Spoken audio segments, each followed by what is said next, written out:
Comme tous les secteurs, l'industrie du sport, qui pèse plus de 430 milliards d'euros à l'échelle mondiale, a été fortement touchée par la pandémie de coronavirus. La grande majorité des athlètes de haut niveau ont été privés de compétition et ont dû arrêter ou adapter leurs entraînements pour cause de confinement.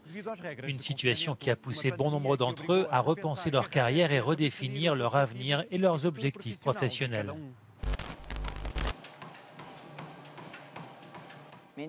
Au début, c'était dur mentalement de s'entraîner tous les jours dans un garage, sur un tapis de course. Pour un athlète comme moi qui fait du sport en extérieur, quelles que soient les conditions météo, là, c'était très dur. Je comparerais un petit peu ça à une blessure pour un athlète, parce que, en fait, dans une blessure, au début, on nie un petit peu la chose, et puis au début, on est triste ou alors fâché, et puis après, faut l'accepter, il faut surtout tout faire pour s'adapter à cette nouvelle situation.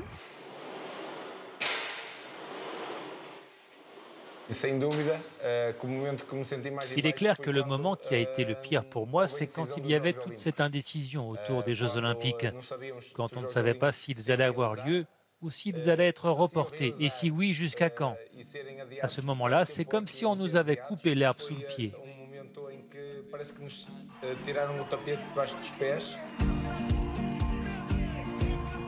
Le Portugais Fernando Pimenta, détenteur d'un titre mondial en canoë-kayak et en préparation pour les JO reportés à l'été 2021.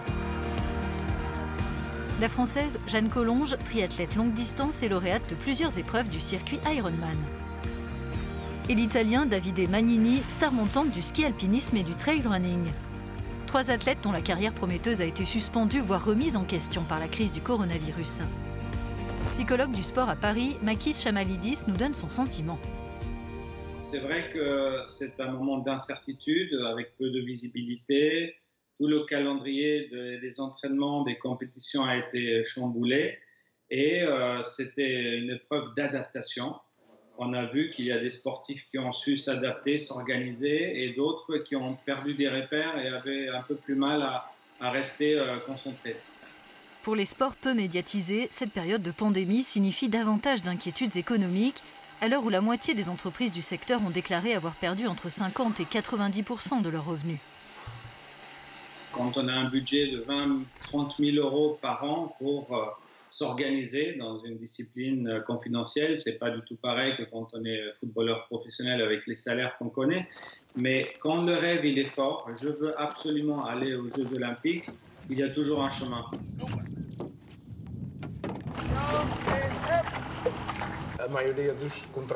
La plupart des contrats, c'est-à-dire avec les sponsors, sont liés aux objectifs. Quand on atteint nos objectifs, on peut en tirer profit.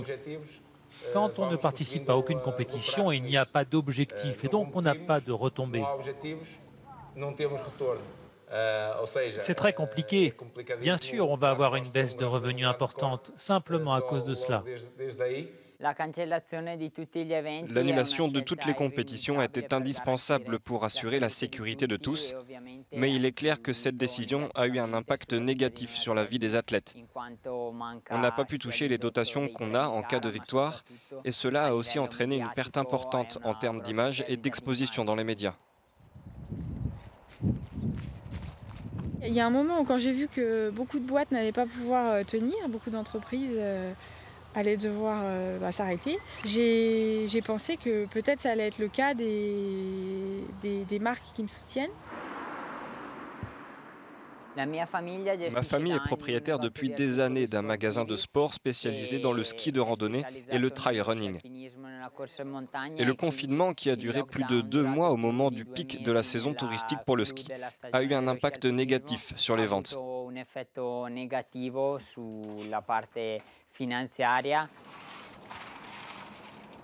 Quand on fait du sport, surtout du sport comme le triathlon ou les sports moins médiatisés, c'est bien d'avoir d'autres cordes à son arc et de pas s'arrêter qu'à ça. Et aussi, je trouve que mentalement, c'est bien de se dire qu'on n'est pas capable que de faire du sport.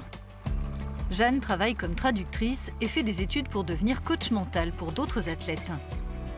Mais une réorientation professionnelle ne sera pas forcément nécessaire. Selon une enquête de l'Association européenne du sponsoring, 72% des marques interrogées se disent prêtes à maintenir leur sponsoring malgré la crise.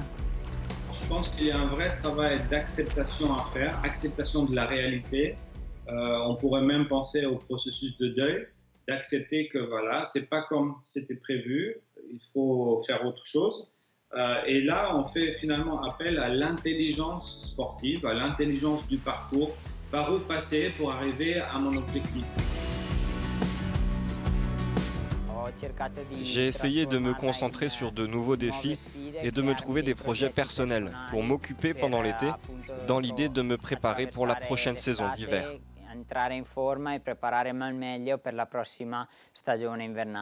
On va tirer avantage de ce temps supplémentaire de cette année en plus qu'on a pour essayer de nous améliorer encore un peu si possible.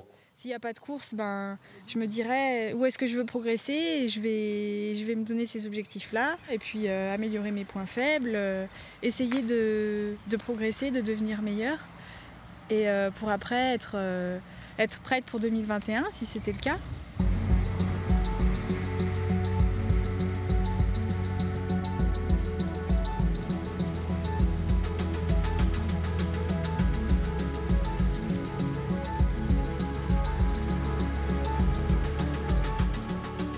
Je me dis, est-ce que ça va vraiment changer complètement les choses, cette crise? Est-ce qu'on va avoir appris de ça? Est-ce que nos modes de vie seront différents? C'est une question que je me pose, j'arrive pas à savoir. Je crois qu'au final, cette crise sera un bien pour nous les athlètes et pour la population en général. Elle nous oblige à affronter nos peurs et à nous dire « pas de temps à perdre, c'est maintenant qu'il faut être heureux parce qu'on ne sait pas ce qui se passera demain ». Dans la société en général, les relations entre les gens vont changer, les événements et les rassemblements aussi. Mais ça ne va pas modifier la volonté et la passion des athlètes de faire ce qu'ils aiment le plus, participer à des courses et admirer la nature à 360 degrés.